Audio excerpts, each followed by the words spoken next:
Famcast Media, bitch.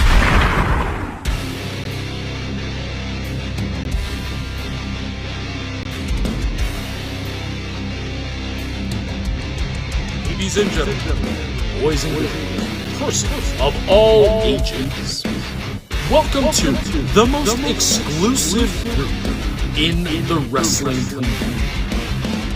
Now first, hailing from Barrio Ingenio in Toa Baja, Puerto Rico, Sazón Luis Rodríguez and his tag team partner from Toronto, Canada, Tyler and Skip.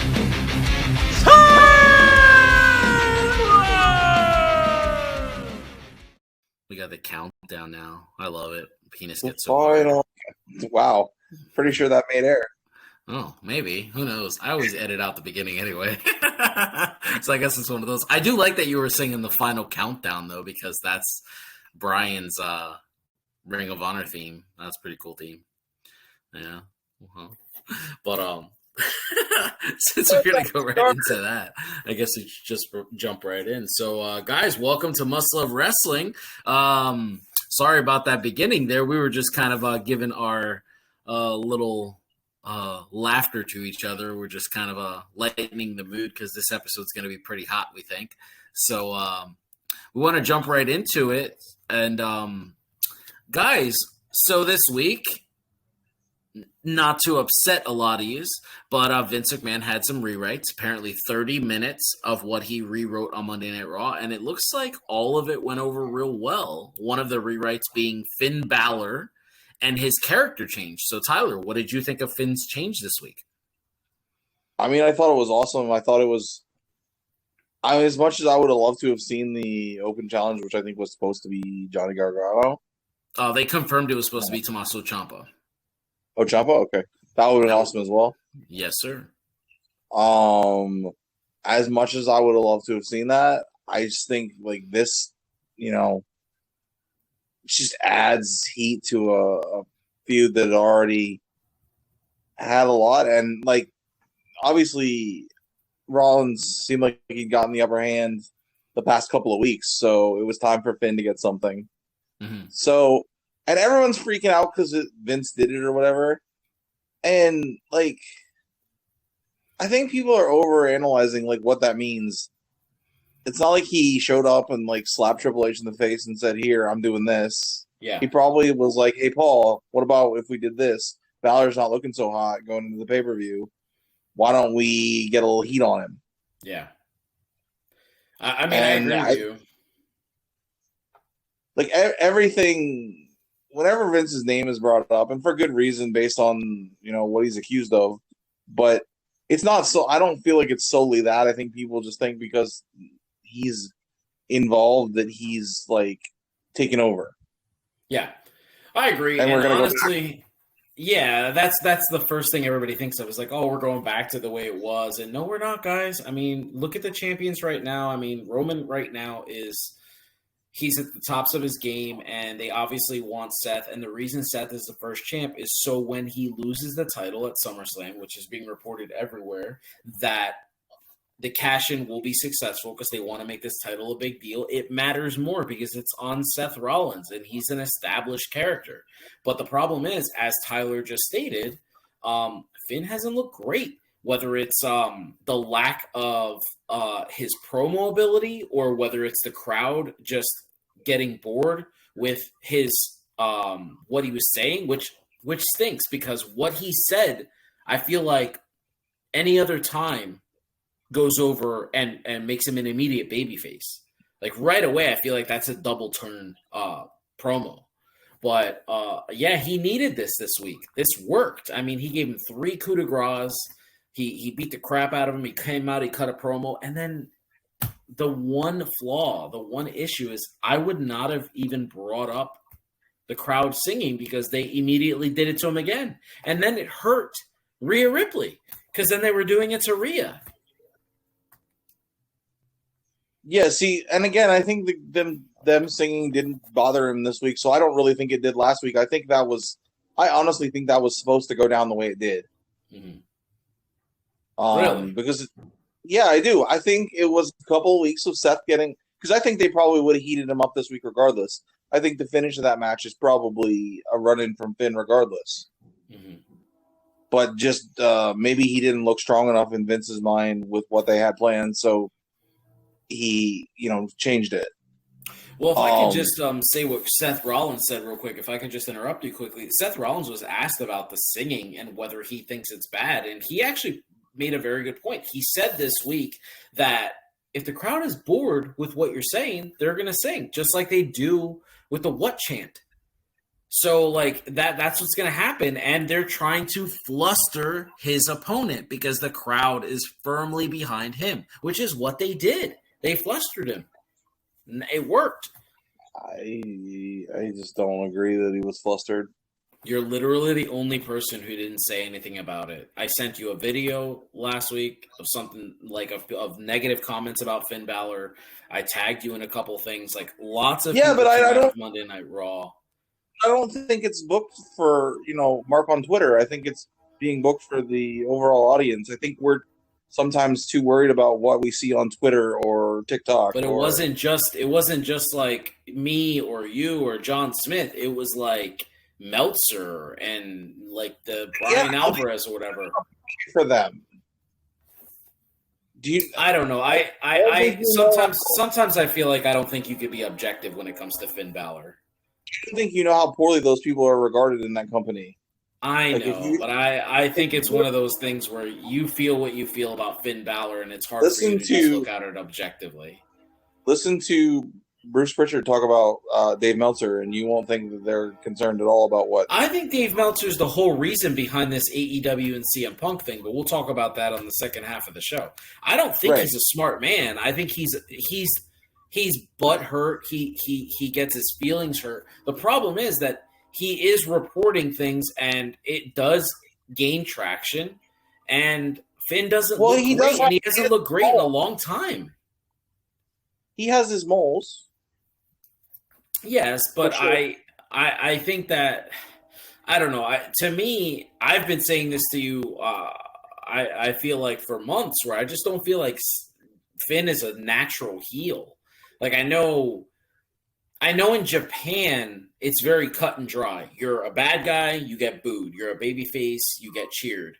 But here in the United States, you're a heel, you can get cheered. CM Punk became a babyface. He was supposed to be the heel going into Money in the Bank. He was the biggest babyface because of what he said. That's what I'm saying. That promo, literally anybody else cuts that promo last Monday, I feel like they're as hot as LA Knight. I just have a hard time thinking that a guy with as much experience as he has, is going to get flustered by people singing a song. Come on, man. I compared him to Bret Hart. That's what he is. He just can't talk.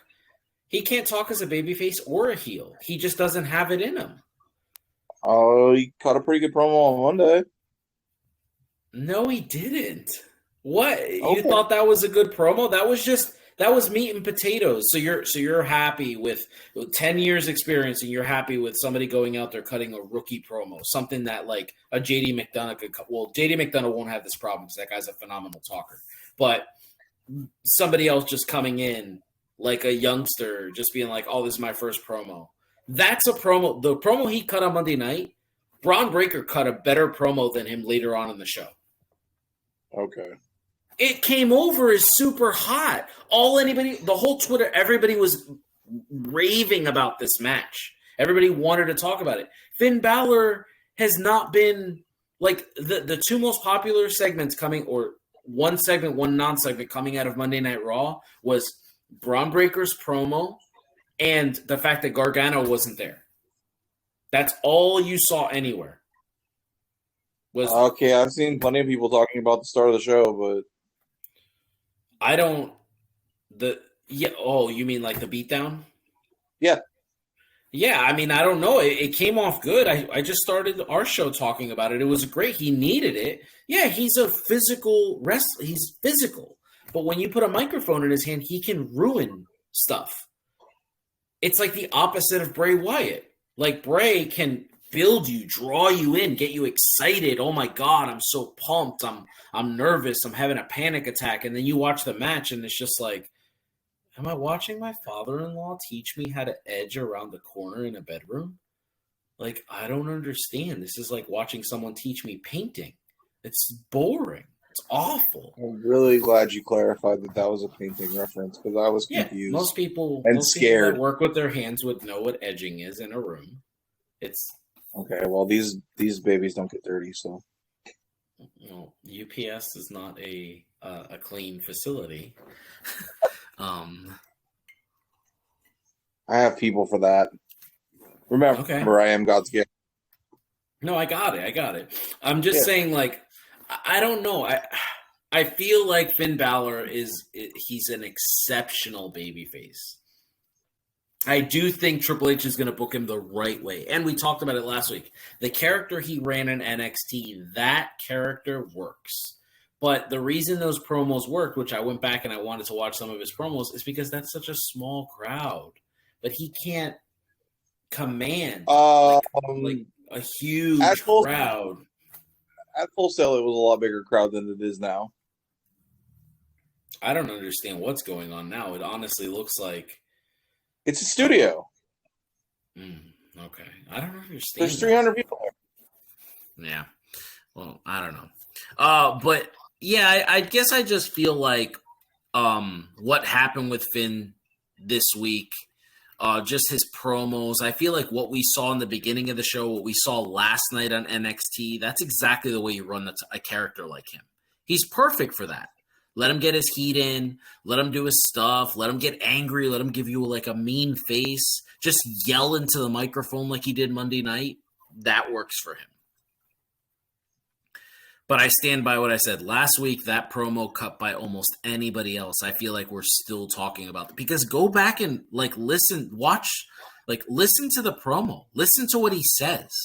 And it's like, dude, yeah, like you're right. To think about it, like Seth Rollins injuring him took his whole momentum away. That people should be talking about that right now. I wasn't a pipe bomb. It was. So he cut a good promo then. So I don't see what he cut a good promo. But how many times have we said sometimes the messenger, or you don't get it, you don't get the message from the right messenger? Things like that happen. He's just not the right messenger to give that promo. Now, what I will say is if Rhea cuts that promo for him last week, or Damian cuts that promo for him last week, I feel like he goes into this week hotter. It's Finn, man. It's Finn. That's what it is. He's not a natural heel. That's the thing. He's forcing himself to be a heel. He's like, all right.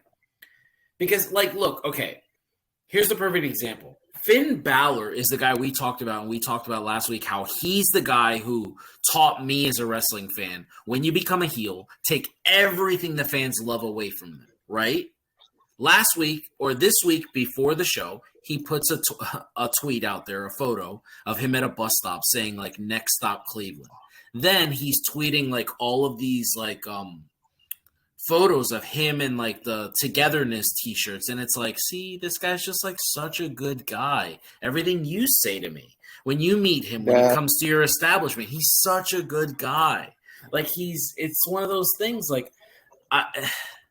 it's like trying to make Sting a bad guy. That's how I look at it. It just doesn't work for me. But I just don't see how you get him from this to being a babyface without completely derailing him. No, just have Judgment Day betray him. I think the perfect example, I read it from somebody, just some random person on Twitter said, I would have his whole thing with JD McDonough, I would have McDonough actually turn his back on Finn and have him continue, him replace Finn on the Judgment Day. And then just make Finn he's the guy getting screwed over. You saw it. Edge was the heel. They betrayed Edge, and then he became the hottest babyface. It'll work. But that's Edge. Yeah. I mean, not to say that Finn's not on his level. Mm-hmm. Maybe he isn't promo wise, but as very many people are. that's true. That's true. But as an in-ring performer, I think he's probably, close. Mm-hmm. But just the fans are gonna they didn't want to boo Edge. That's what I feel like. Yeah, I agree with you. Yeah, he had just come back. I don't think they wanted to. That's true. I mean, I guess that's somewhat true. At least for me with Balor, that's true. Like, I just want to high five him every time I see him. He's just we've talked about. He's an awesome dude. Yeah, agree. But yeah, and I actually think they're missing the boat, and maybe should have turned him sooner because his whole platform is he's pro LGBT yes plus. Mm-hmm. So they could have the T-shirts for Pride Month and he would love that. He'd love to be a part of that. But instead, he's got to go out and make mean faces and But see, I think it goes back to WrestleMania. He comes out after WrestleMania with a Staples T-shirt, and it's dude, that's a babyface thing. That's true. I finished the match, and then they're talking about how he finished the match on an MCL, and he had all these stitches. I don't know that they've actually mentioned the quad. He did, but I don't know. Why that would you else mention that? He tweeted it or he Instagrammed it. Well, I thought that match was great. I have no complaints. We talked about WrestleMania. I told you I thought the whole show was perfect. You didn't like that match. I liked that match, but I didn't. I just didn't like that. I feel like they got, they didn't get the time that they were supposed to, and they didn't get to do what they wanted. That's all. But I think a part of it, you feel like Finn should have won that. I felt bad for them. No, he couldn't. Edge had to win. I guess the Demons lost 3 of the last 4. They need to kill that character as much as. Apparently, Bray's coming back this week, so yeah, we're apparently supposed to get. Yeah, there's a lot of references about Firefly Funhouse and stuff like that. So, that we're getting what we're getting. I don't know. I guess I feel like he's just not. I don't know. He's not being put in a position to be a successful heel. I think the group around him is such a good heel group that they all get massive heat. Right now, I realized this and I thought about it Monday night. Rhea Ripley not working women is working with her character. It's pissing fans off. They couldn't boo her any other way. She's mommy. Everybody was chanting mommy, cheering for her. But now she's not working any women, and her last 2 matches, she's had 2 wrestling matches in 79 days. 2. One was a squash of Natty, and the second one, the bell never rang. She beat the crap out of Natty. That's what she's done since WrestleMania. Fans are angry. She had the match with Zelina. Oh, yeah, okay. Yeah, she did have that one match, okay. But other than that, look at what she's done. She's literally produced nothing. Just moment after moment of her face-to-face with a guy. I actually think this is the plan. I think this is what they're trying to do. They're like, you know what? We need to get you booed. And if they want you to wrestle, this person, we're just not going to have you wrestle anybody. Because, we've said this a lot. They're smarter than we are. They do this for a living. We don't. You know what I mean? So, yeah, I think. I think that'll work for a while. Yeah, absolutely. Eventually, they're gonna have to, Well, there is this unconfirmed report out there that she's having trouble with her knee. So, if I had heard that, protect her, you know what I mean? Then it's kind of one of those things too. I definitely feel like the WWE Women's Championship on SmackDown is definitely getting hotter and hotter right now. And it's crazy that all it took was Asuka to win the title for that title to actually gain traction. That Bianca was that bad a champion. That fans I don't think she was a bad champion. I just think people were bored of it. Unless you have a great storyline, to hold a title for that long is just, unless you're having matches like Gunther or a story like Roman, it just, people are going to want to change. Well, speaking of Roman, if we could jump into that, since you bring up Roman and I brought up SmackDown, there was a report this week. We should talk about it because I wanted to get your feels, because I know you don't like where this is headed, that WWE already has a new presentation and theme song ready for his face turn. What do you feel? How do you feel about that? No, I've come to terms with the idea of turning him face. But what you would, they're just not doing it right. I think to me, you would have the whole group betray him, including Heyman, and then have him. You know, he drops the title to whoever, and he goes away for a little while, and he comes back looking for revenge. I think they're not gonna. He's not gonna drop the title. He's gonna keep the title. He's gonna pull. He's going to do the opposite of Punk. He's going to start as a heel champion for a long period like Punk did. And for the last 100 or however, half a year of his title reign, I think he's going to be a babyface, just like Punk did. Punk was only a heel for 110 days. And then he lost the title to Rock. I think that's what they're going to do. So who does he lose the title to then? I'm assuming a heel at some point. Maybe he's the guy that loses the title to Gunther. Gunther's a massive heel. Yeah. I mean, do you not want to see Gunther versus Roman? No, that'd be great. Yeah. I mean, who knows? That's just us speculating. That has not been a rumor or anything anywhere. So I was thinking maybe Damian Priest wins the Royal Rumble or something. That would be great because that would be a heel. Yeah. Well, one thing that I wanted to... Someone who had some comments, some things to say this week that is supposed to be turning heel apparently, that we both agree needs a singles push like yesterday. Montez Ford. Oh, yeah. That would be good. He had some things to say about Roman and it being his time now. Well, that's interesting. I don't know if you saw that. Did you see that? No. He said something like Roman's done some great things, but it's other people's time now. It's my time now. Well, I mean, sure. Win a wrestling match first. But moving on. Write it. Yeah, I suppose. I don't know. I just feel like, and I guess it's just one of those things. He's lost a lot of steam since that Elimination Chamber. I don't know what happened, but they just really dropped the ball there. One thing I wanted to talk about was, since we're talking about character changes, I wanted to jump right into Kevin Owens. What's your thought on this Kevin Owens, losing his shit, at the drop of a hat? How do you feel about this character?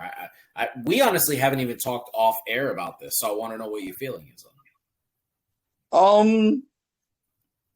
I don't hate it. It's not unentertaining. No, it's super entertaining. I love it. I mean, anything he does is going to be entertaining. I think what it probably ends up doing is leads to the split of the titles. You think it's going to split the tag team? Eventually. I don't think so. How many times is he in it for a while? How many times can he get them into hot water before, eventually? I guess, but I just feel like that would be... We've waited for a very long time for these two to be together. I just don't think they put them together like Stone Cold and HBK, where we just get this small Texas boys together and then they just tear them apart. I don't think that's going to happen. I think these guys are going to be together for maybe at least a year, and then I don't even think they separate by betrayal. I think one of them goes for a singles title, and then the other one starts wrestling singles feuds, and they just kind of just stay friends. And maybe the betrayal comes later. like when they're both vying for the same championship. But I don't think they break them up like normal. Okay, because see, to me, it makes perfect sense to have them for one of the titles at Mania next year. For the World Heavyweight Championship or the WWE Championship? For one of them, yeah. And then Kevin goes in as champion, and then Sammy gets his moment and wins it. I guess you're telling me that you think Sammy gets his moment before Cody? Maybe both in the same weekend, possibly. But I mean, I think he's still as popular. He's still probably the most popular babyface in the company. There's a guy who literally can't talk because fans sing his song. You're telling me he's more popular than Seth Rollins? But is that about Seth or is that about the song? I think it's about Seth. You think they were chanting yes because they wanted to chant yes, or they were doing it because of Bryan, because they wanted Bryan to be the champ? You said it yourself. No, I think it's a whole different story, though. Because they also do everyone in the crowd does the whoa or whatever for Cody's, and yeah, I think they're just a honest. If you're really honest, want my honest opinion, I think. How can I say this? They're replicating AEW's Cody run. About to go all Roy Kent on it. They just want to hear their own voice. They're just making it about themselves. Well, Zero News tweeted this week, who's a pretty credible wrestling site on Twitter, like that leaks news, that Cody will get his match with Roman next Mania, but don't expect him to win, and he has to deal with.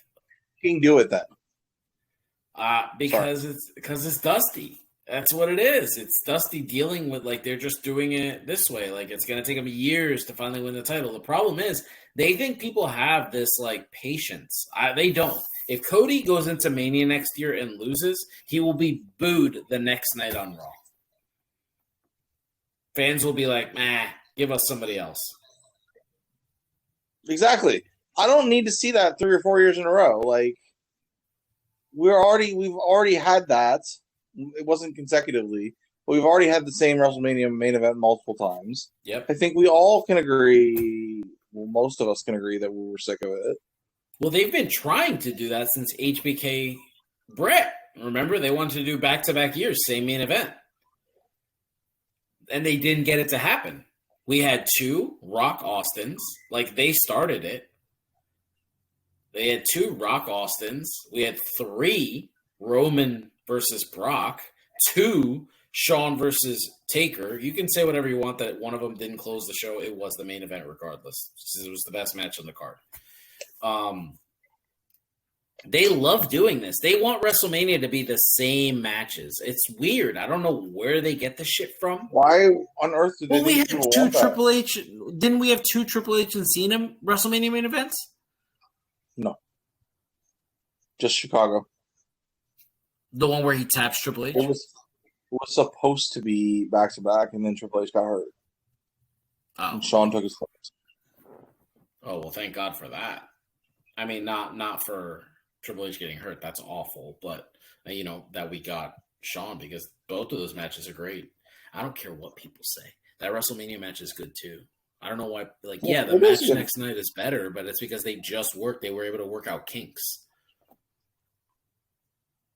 Yeah, no, the Mania matches, I thought it was great. Yeah. I know there were stuff that John wasn't overly pleased with Cena not selling, but hey, it's John Cena. Yeah, it's fine. Got blown up by a spoiler alert, sorry. And I'm still not convinced he's dead. Oh, yeah. Who? John Cena. What do you mean he got Fast 10? Oh, yeah. No, I'm pretty sure he's dead. I don't think so. Well, the last thing I wanted to talk about before intermission was Charlotte's had some. She's made before we talk about the thing we're going to talk about. I just want to point this out. The women's championship on either side has been very lackluster. Triple H is catching a lot of flack, and we've actually talked about this. The writing since he's been in charge for the women has not been great. And Charlotte she's one half of what gave us one of the best women's matches ever, which is probably going to go down as the greatest women's match ever at WrestleMania this past year, right? Her and Rhea. She had a big, so far. Like, yeah, she gave us a big, she gave us a nice moment for the women. And then right after that, Charlotte leaves. The title's kind of, it's like whatever. All anybody cares about is like, oh, what's the name of this championship? What's the name of that? They didn't switch the titles, and now we know why they didn't do the switch, because they renamed them. Well, she comes back, and now this title is super hot right now with her and Asuka, because it's like, oh, are we going to get the trilogy of this match? And then it's like, wait, is Bianca turning heel? And I just feel like this is one of those moments where I talk about where she doesn't get the credit she deserves, man, because shit, she's a big part of this train moving. I guess. I mean, I think we could have done Bianca turning heel without her coming back. But nobody wants to see Bianca versus Asuka again. Nobody wanted to see it the last time. Everybody was like, why is it Asuka versus Bianca again? I think we talked about it on here. We were just like, what are you gonna, we expected Bianca to win. When we made our predictions, we were just like, yeah, that's whatever.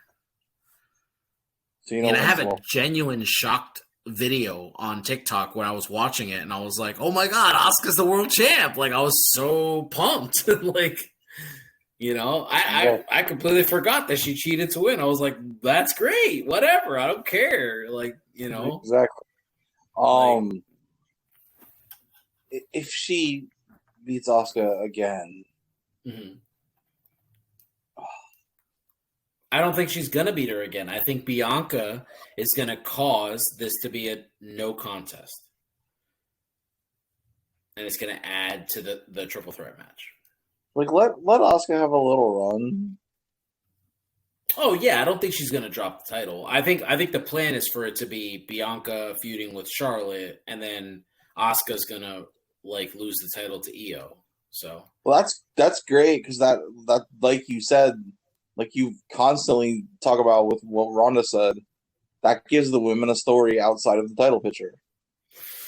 I am so, you know what, Tyler? I just want to say on our podcast here, I love you, bro. I really do, because I wanted to bring this up, and I was gonna just sneak this in before intermission, but I would like an apology. A live on-air apology, because Ronda Rousey has made the women's tag division more important, like she said she was going to. Has she? Yes, she has. We have Chelsea and Sonya. We have Katara and I forgot the other one's tag name. The ones that wrestled Ronda and Shayna. And we're Katana. I'm sorry. I mean to mess up her name.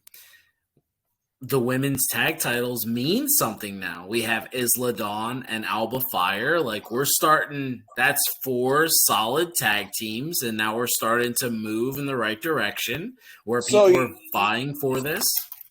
So you don't who's the champ? Anything to do with the fact that they brought up two of the top tag teams from NXT, and it's Ronda, right? Yes, I do believe it's Ronda. I believe it's Ronda because I don't believe that, because I don't think anyone cares about her. I think they do, because if you care that she goes away, if you want her to lose the title so she can go away, then you care. It matters. She's a heel. Or I could just be sick of seeing you. Why would you want to be sick of seeing her? She's drop dead gorgeous, and she is a phenomenal human being. Okay, we're not going to have this conversation. Well, she's a great human. I don't know what to tell you. Like, I don't understand. She stands up and fights for women everywhere. She has broken barriers for women everywhere. She's also a massive conspiracy theorist. So is AJ Styles. You don't like AJ? As a human being, I don't think that I do very much, no. I'm not talking about the racist stuff. I'm talking about like him thinking the Earth is flat. Do you hate AJ because he thinks the Earth is flat? I think he's stupid because he thinks the Earth is flat. So we have dumb friends.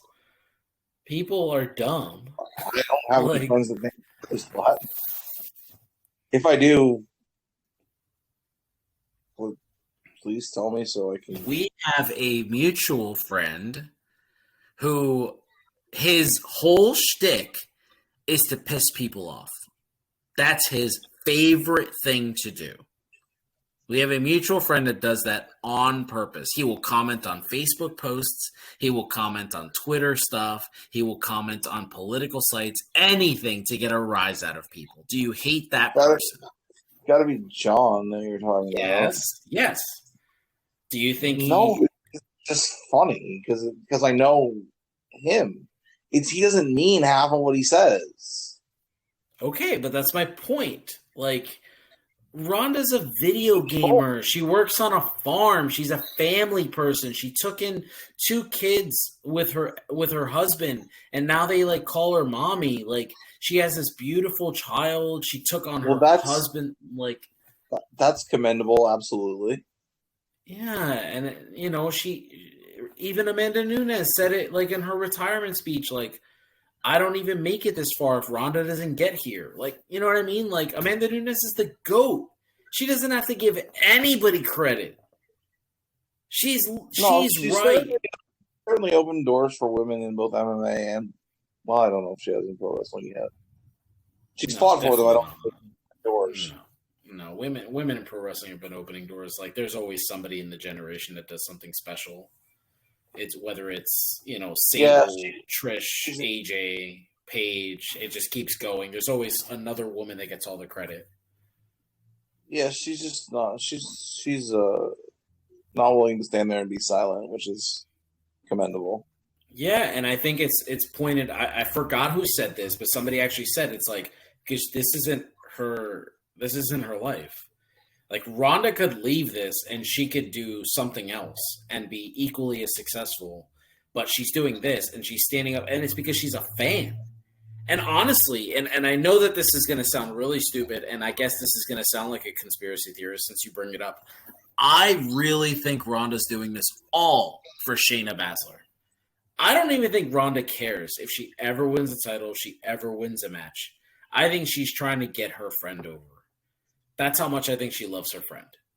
That's why I care about her so much. I'm just like, she took this job just to help Shayna get this way. She fought to win these tag titles with Shayna. I really think there's something about that friendship. Sometimes you have a friend like that. You're my guy like that. You know what I mean? You're my Shayna Baszler. That's what I mean. Like, you have friends like that. I mean, no, Shayna's pretty. Stop. She doesn't try, but she's pretty. Stop. But I heard she's a great person. Yeah. She's apparently very well liked in the locker room, but yeah, she's super respectful. I mean, yeah, that's what I mean. Like, I don't know. I think in 2 years Chelsea Green's going to be the face of the division. Though I think she's so like. I think she's the top character right now. I think see it. The Karen gimmick just. You don't like it? I just don't like it. No. What do you I deal with those people all day. I don't want to see them on TV. She's perfect as this character. She's not even this person. That's the best part. She's not even this person. Well, I know. Like, that's the best part. But anyway. But yeah, I just want to get your reaction. Before we get off of Charlotte, mm-hmm. Can we just talk about Ric Flair saying that Andrade versus Buddy Murphy is the best match in the last 2 years not involving Charlotte? I mean, the match was great. It was great. Yeah. But it was the best match last week. No, we had Bryan MJF. We've had Seth versus AJ. We've had, I don't know. We've had some really good matches. Even Seth's match on Raw versus Finn. Damian versus Bunny. Yeah, we've had too many good matches. Damian versus Seth. Yeah, Damian versus Seth. Oh yeah. Let's not forget about that. But anyway, I mean, I just think it's great, and I just wanted to say this because I know it's going to ruffle your feathers a little bit, and I kind of want to get you going. I never understood the him thing. I never did. When Jalen Ramsey did it, I was like, what? Like, I don't get it. And you told me what it was. And maybe they don't mean it that way, but I'm not comfortable with it. Yeah, but I guess I always thought to myself, why is it always a guy that's not even the best at his one thing that thinks that they're him? Like, that's how I look at it. Like what's the Hershey, the little mini Hershey Kiss over on NXT? Oh, Carmelo Hayes. Yes. He calls himself him. And I'm like, you know what? He might be delightful like a Hershey Kiss, but he's definitely not even the best person on the brand. We talked about it last night. We had a conversation over the two best people that we think are on the brand, and it's Ilya and Braun. Yeah, that's what I mean. So, and now, to be honest with you, I mean, personally, I think he's better than Braun, but we won't get into that because we're not going to agree. No, we're definitely not going to agree. But that's what I mean. But when Charlotte called herself Alpha this week, she said, I'm the Alpha, I'm her. I immediately got it. It just it hit me. It was like, yes, Mama, you are. You are. Is she heel? No, that's the thing. I think they're pulling an MJF. I said this last week. I think they're just letting her go out there and be cool, man. That's what they're telling her. Go be cool. I haven't watched SmackDown in a few weeks. I will maybe check it out this Friday. But it's whatever, man. It's pro wrestling. What else you want to say? I love it. She was asked in an interview before WrestleMania. They were like, "Who do you think is the greatest of all time in women?" And they were like, "You could name yourself, or do you have somebody else?" And she goes, "Oh, it's me." She even knows she is. It's that simple. She's that great. As long as she's not using it in the religious context, I have no problem with it whatsoever. Yeah, I don't think she is. First of all, I think she's like a devout Catholic, and so is Andrade. I don't think that'd be something that they would do. Right? Mexicans are very passionate about their religion, so I don't think he would, as a husband, as a fan, I think he would definitely let her know,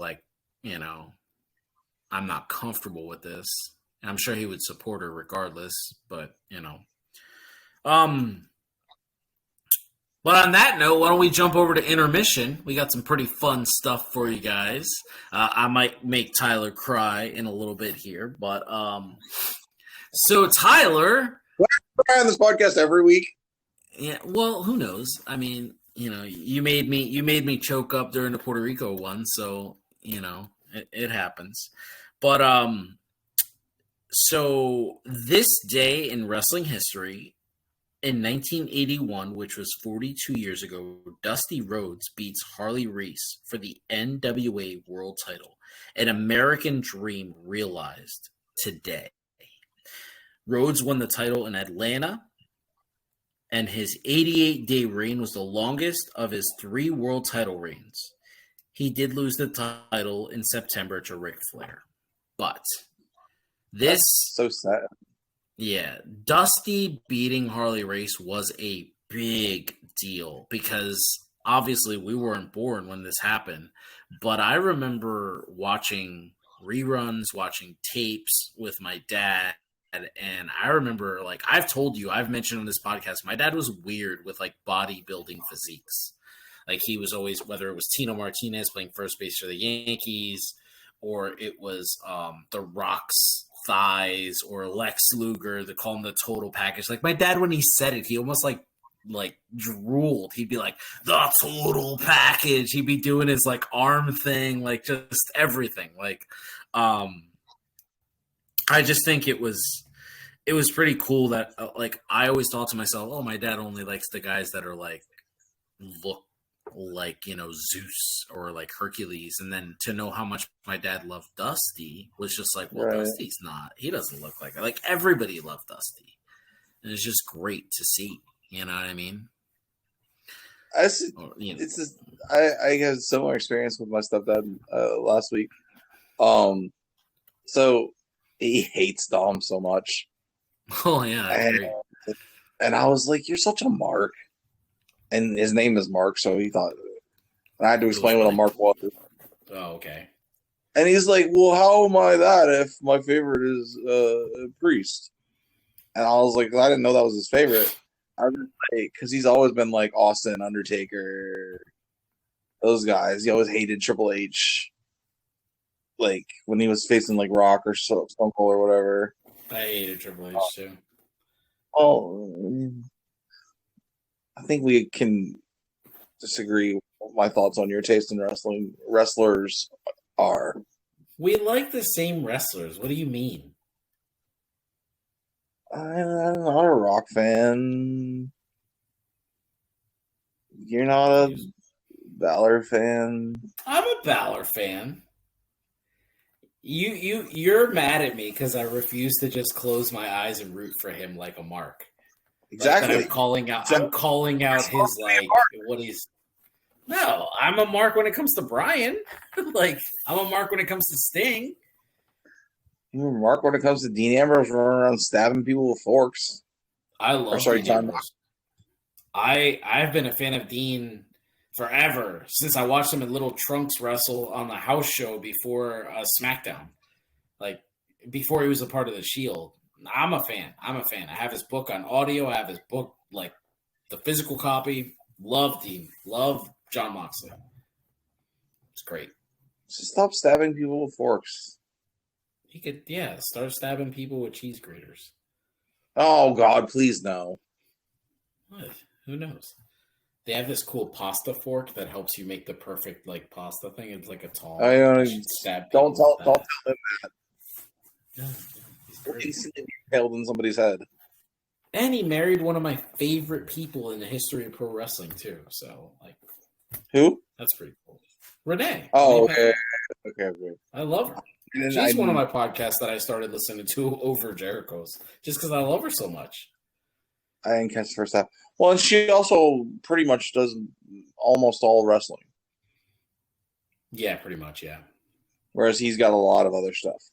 But she waits till someone gets let go from the company and then brings them on, and then she gets like the tea. Like she's legit. But you were saying about your stepdad, Mark. Yeah, so he's like he always was like would root for the babyface, and he likes his wrestling very serious as well. Because he came up on that NWA, not the cartoonish WWF stuff. So he doesn't like it. He doesn't like a lot of the comedy stuff. So it really surprised me when like he's like, his favorite was Priest. Yeah. Like you're saying about your dad being all about the bodybuilders, but he loved Dusty. Yeah. It's a complete departure from what they normally. Yeah, I love that. I think it's great. Yeah. I love that it doesn't matter. Wrestling just draws you in. A certain wrestler without warning could just draw some random fan in that you would just never see. While we're on the subject of Damian Priest, you think he gets a little revenge for the homeland during the Money in the Bank match, and maybe he has a oopsie with Logan Paul? Maybe. We'll see. I would like. So I saw. I want Logan to win the Money in the Bank because I predicted it. I kind of feel like I have to stand by this. But what I was gonna say is I would like it if Bunny came out and cost Logan the Money in the Bank to set up a match between Bunny and Logan at SummerSlam. I think that'd be pretty cool. I thought about that too. I'd be afraid of who could lead the match, though. That's what I'm afraid of. Exactly. Like that's the thing I'm afraid of. But I think that'd be pretty cool if that's what happens. So, I just don't want the illusion to be broken. Like we've seen them both, and they've both been very good. mm-hmm. I don't want them to have a bad match with each other, and then it just be like, well, okay, maybe we were wrong. I don't know. What I will say that's pretty. I think it would bring a massive amount of fans from different areas if SummerSlam, if they have a show-stealing type of match one-on-one at SummerSlam without having any other wrestlers involved. Like if it's one-on-one and they have like a show-stealing type of match, that would be crazy because they're not wrestlers. Right.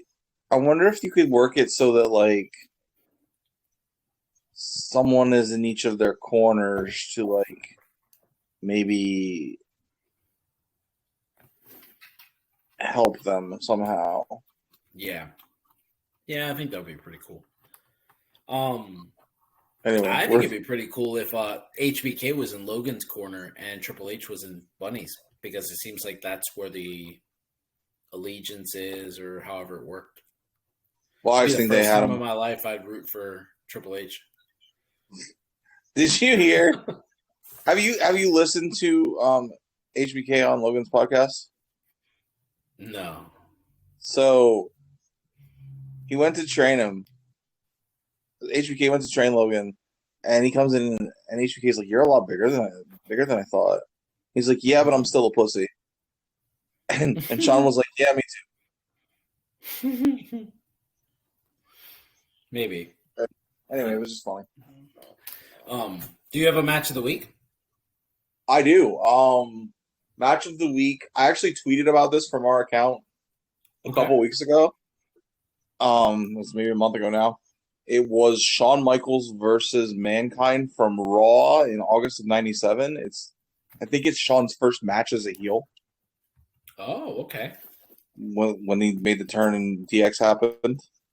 I like that. So if you go and you read the tweets that I made and then you watch the match, it's from like mid to early May.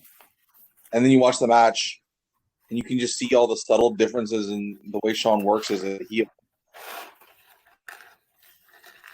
Just more of that.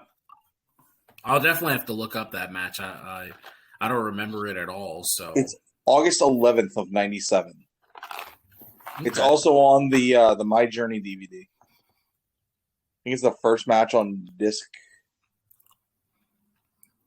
3, maybe disc 2. I have that DVD. Disc 2. I'll put that on as soon as we're done here. Okay. Maybe I have seen it. It's like a 10, 12-minute match, but I just like the subtle differences in like how he's a little more aggressive when he works with the heel. Yeah. Are you ready for the pop quiz? I'm ready for the pop quiz. All right. Being that the pay-per-view's next week,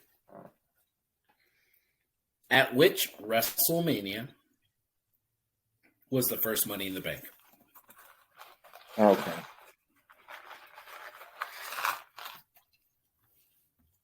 Really? That's it? Mm-hmm. 21. Good job. Okay, but since you did that, I want to say something because people were getting bent out of shape about the people that are in this year's Money in the Bank. How there wasn't star power or whatever. And the defense that people were giving was, well, when it started out, there were no former world champions in it. There were 3.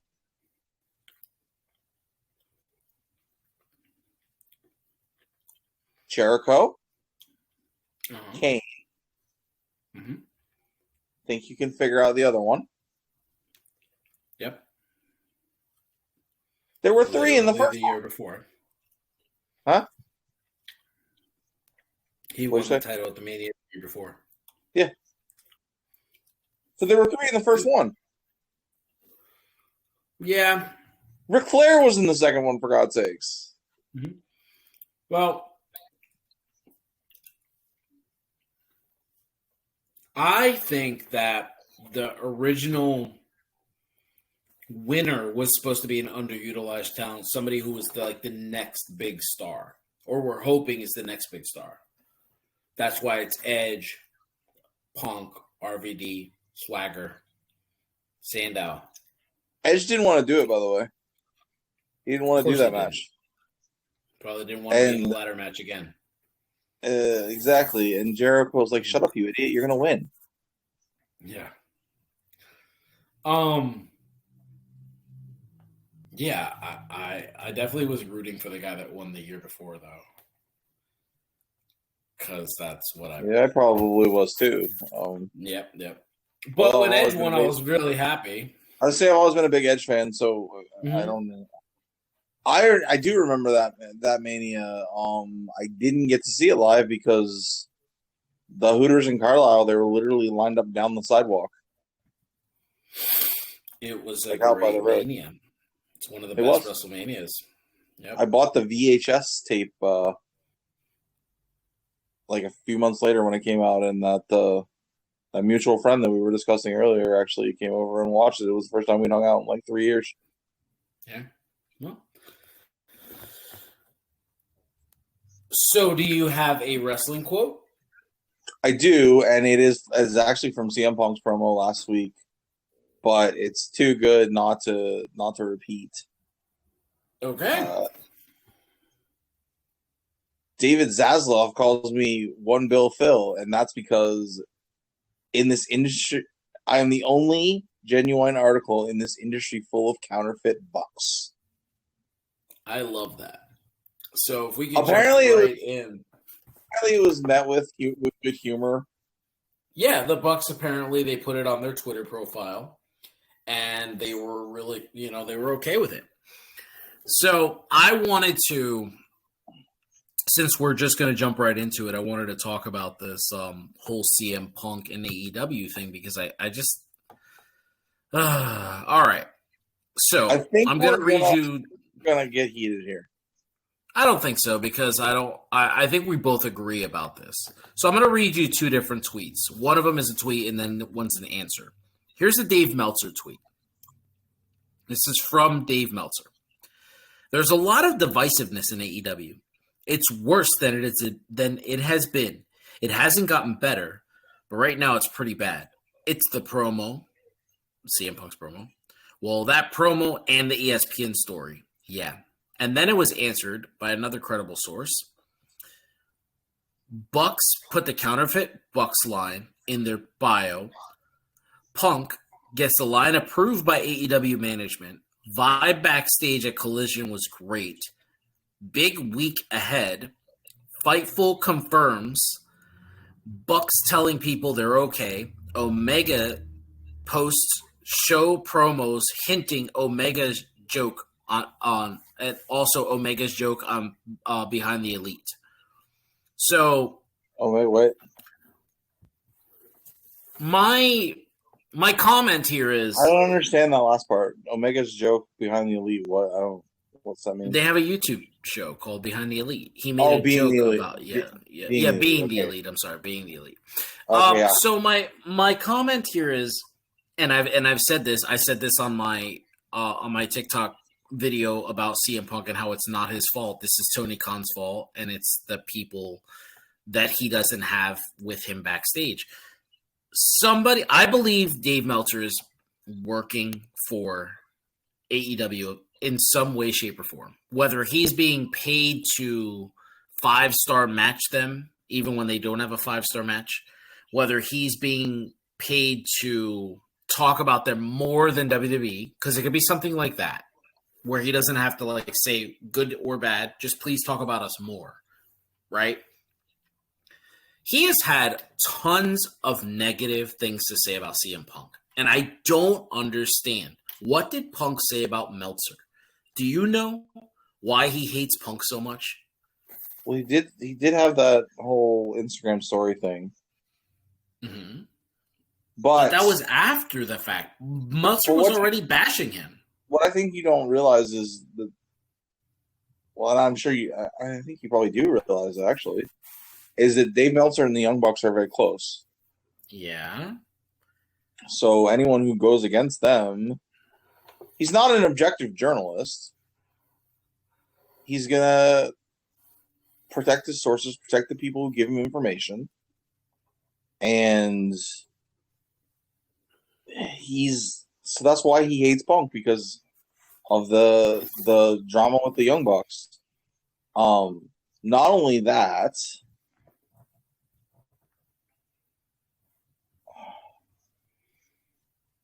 as far as him talking about AEW more than WWE, as I mentioned earlier, he's not well liked there by the people that are in positions of power. Mm-hmm.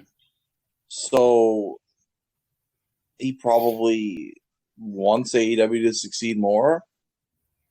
Additionally, as far as the match ratings, Meltzer loves these spot fest type matches. Yeah. One big joke on Bruce Pritchard's podcast is a match gets 3.5 stars, and Bruce would be like, "Yeah, well, it would be 10 if it was in the Tokyo Dome."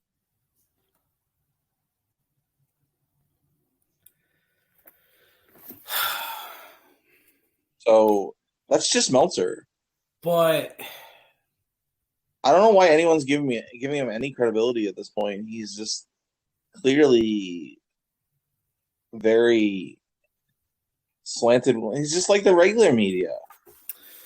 It's like he's like the Fox News of wrestling journalism. But he has been severely wrong for the past couple of weeks, Tyler. Like last week, he retweeted something that someone said. So the tweet was, AEW is surprised that Collision ticket sales have not gone up besides Chicago since the CM Punk announcement. You saw that, right? Where they were talking about like how they're not selling tickets anywhere else, right? Yeah, and then I saw the rebuttal where it's not true. Yes. Well, we're getting to that. So this guy says, very clear, very clean tweet says, but I thought CM Punk was a draw. And Dave Meltzer retweeted it. Like having to throw that dig at Punk. And then this week, all they've been talking about was no fans want to just give their money away anymore. They need to see that this is going to happen. So fans didn't buy tickets until they saw CM Punk on their screen. Now they saw him on the screen, and now ticket sales are going through the roof. Because Punk's back. So it's like... And I don't blame them, because, like, would you buy tickets to go see an episode of Rampage? No, I wouldn't. AEW just confirmed, by the way, breaking news, MJS versus Tanahashi at Forbidden Door. Okay.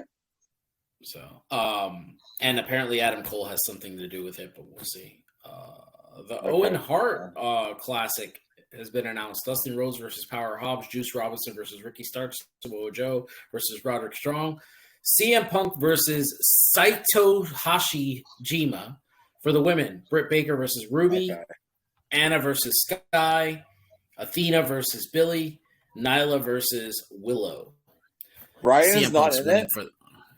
Why would Brian be in the Owen Hart Classic? He's wrestling. My thought was he started cutting the Bret Hart promos. Oh, no, I don't. Yeah, I guess. I just feel like, Punk's winning the Owen Hart Classic. It's that simple. Like, I don't even know why anybody else is like, Punk's winning. But, yeah, so I don't know. I don't get it. Like, does Dave Meltzer think people are stupid? I think for a long time, he had so much power in the industry that people were afraid to question him. But then when a guy like CM Punk starts pushing back at him, it's like, all right, well, maybe you aren't shit. Yeah. But apparently a lot of old pros don't like him either. Don't like him, but they would never say anything publicly. That's the thing, man. Punk is the voice of the voiceless. I assume you read what Brett said when they were in a bar or something, and his mom pointed out that Meltzer was there, and that he's no friend of mine or something like that.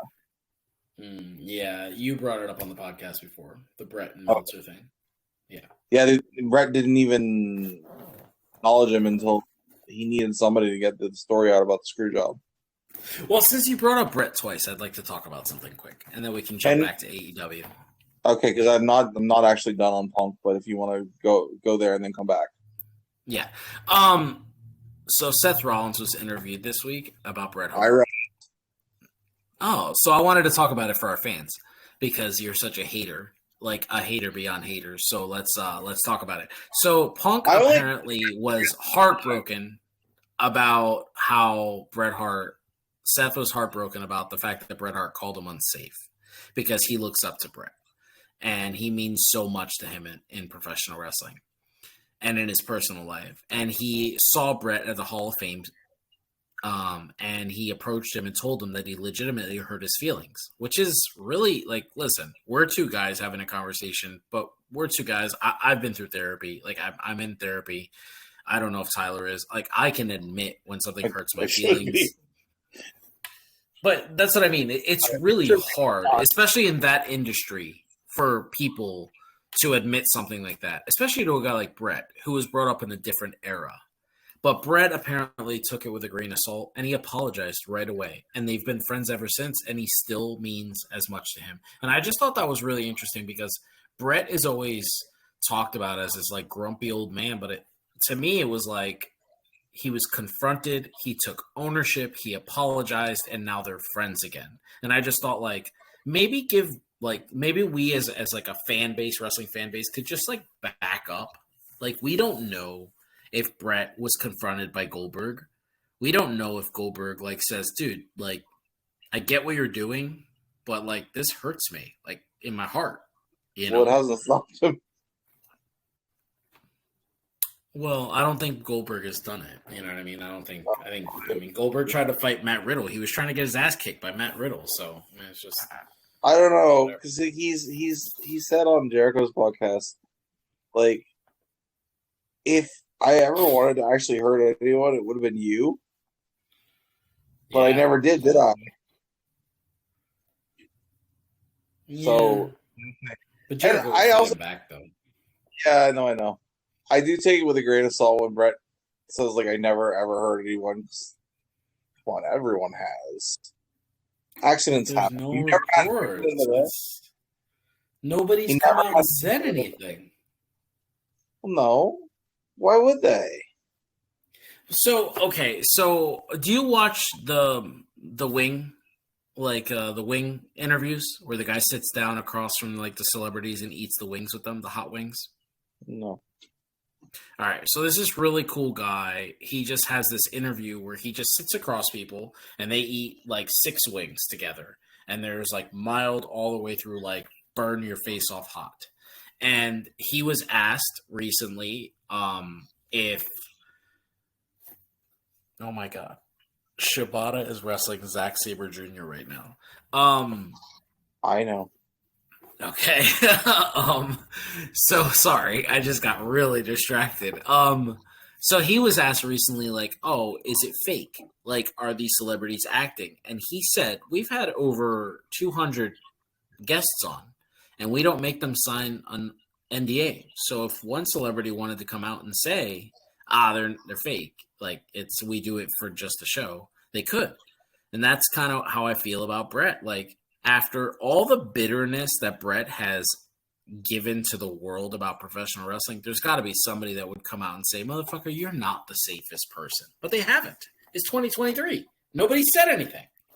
So that's what makes me think he's telling the truth. He admits to being stiff, so I can't imagine that he's never had a oopsie and, broken somebody's stiff with Diesel? Everybody should be stiff with Diesel. The guy's a jerk. Why is he a jerk? Because he called Eddie Guerrero vanilla midget. Never forget. We never forget. He did say that. Yeah, he did. I think he just doesn't forget that. What did you say? Punk didn't forget that either. Yeah. He called it out on Monday Night Raw. I just think he has a different idea of what pro wrestling should be. Yeah. I don't think I'll ever agree with him. Anyway. So, Punk, back to Punk. Yeah. So, I wanted to talk about the ESPN interview. Yeah. And this is where I think we're going to keep it a little bit. Okay. If that's how he feels about what went down with him in the match with Hangman, then he's right and he should say it. What do you mean? Because give me more. He said that he felt like he was shooting on him. Yeah. Mm-hmm. And if that's the case, or even if he was just working stiffer than normal or stiffer than he... Because, I'm sorry, if CM Punk tells you to lighten up, you should lighten up. Because guess what? He's a bigger star than you are.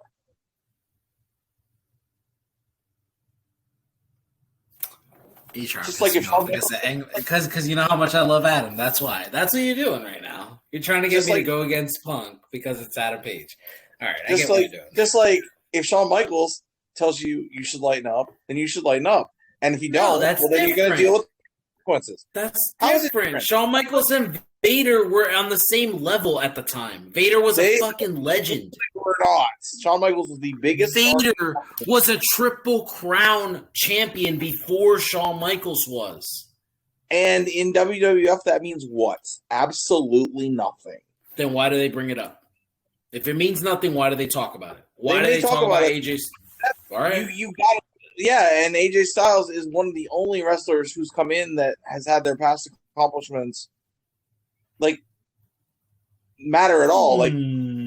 Christian was called the former world heavyweight champion before he won the title. Who? Christian. He was called the former world heavyweight champion. Booker T was called a five-time. Because he came in with WCW. Doesn't matter.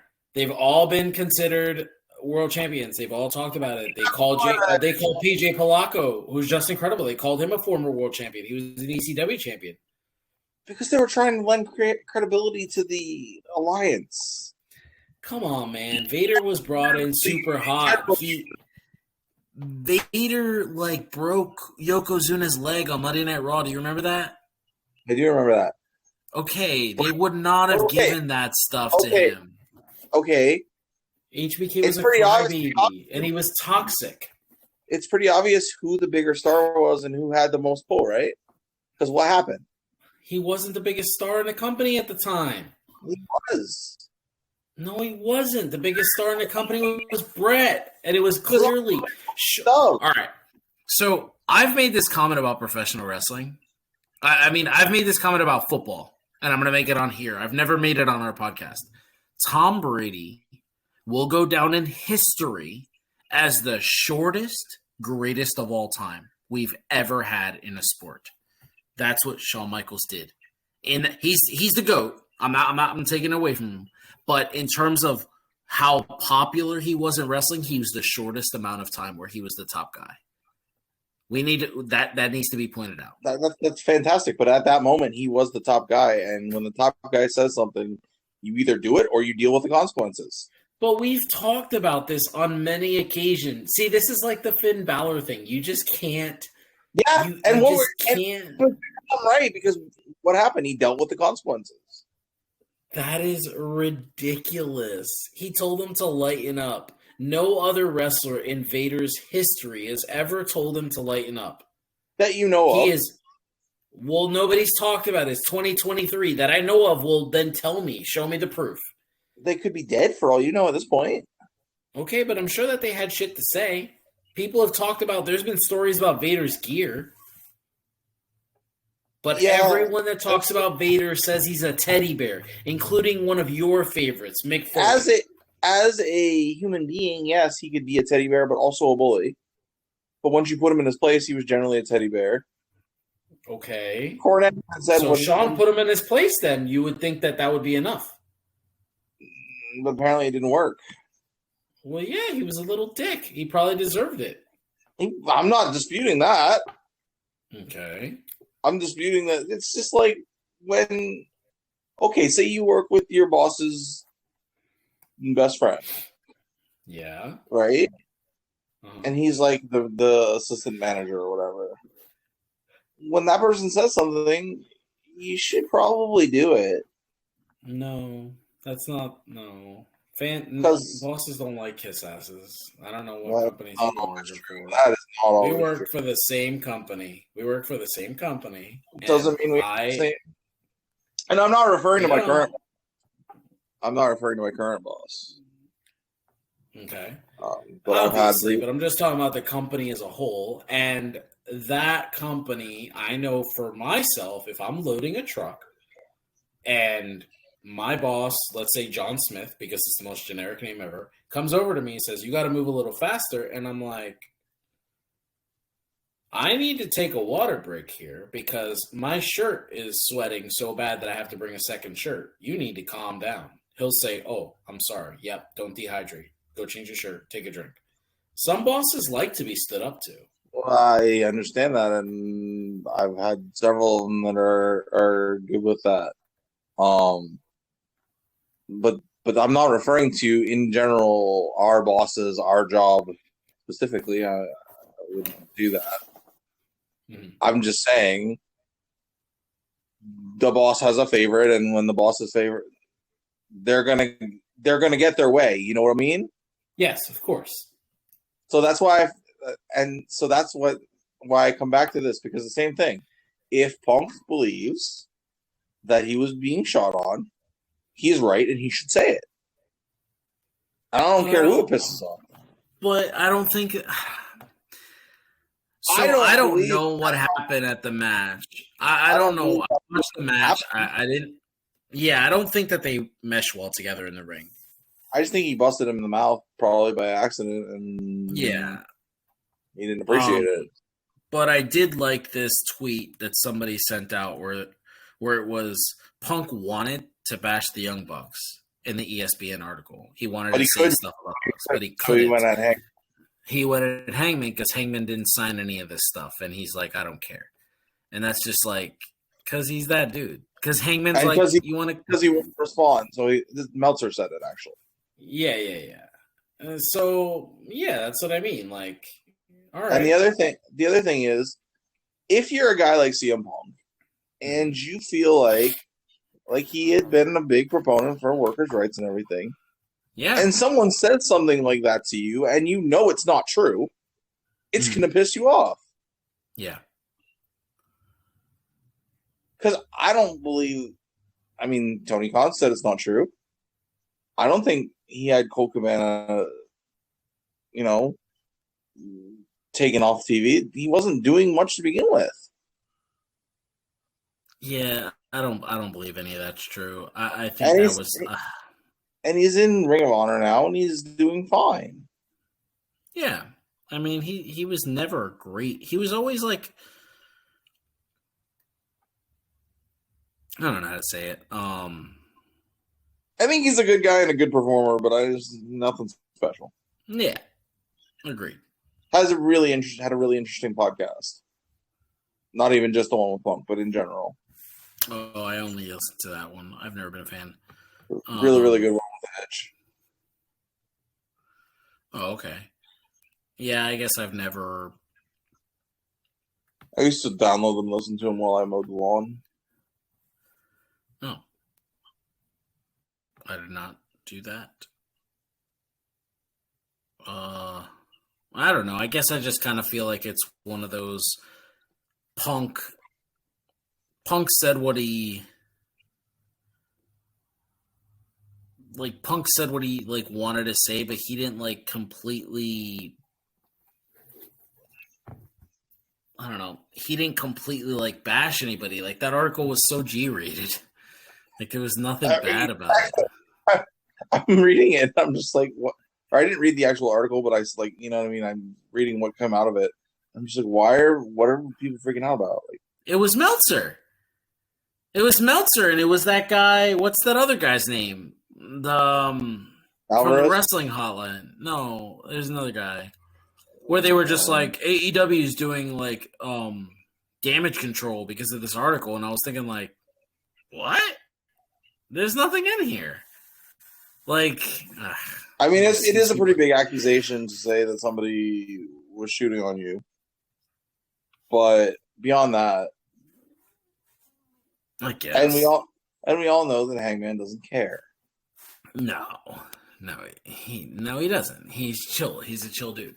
But if we're gonna continue to talk about AEW, I want to talk about MJF and this. Do you like his or do you think it's work or do you think it's shoot that he is refusing to work with Tanahashi? Like, is it a part of his character, or do you genuinely feel, because the report was today that it's going to be Punk versus Tanahashi, and then you read a report that Punk was wrestling somebody else. Now we know for sure Punk's in the Owen Hart tournament, so he's not wrestling anybody but who's in the tournament.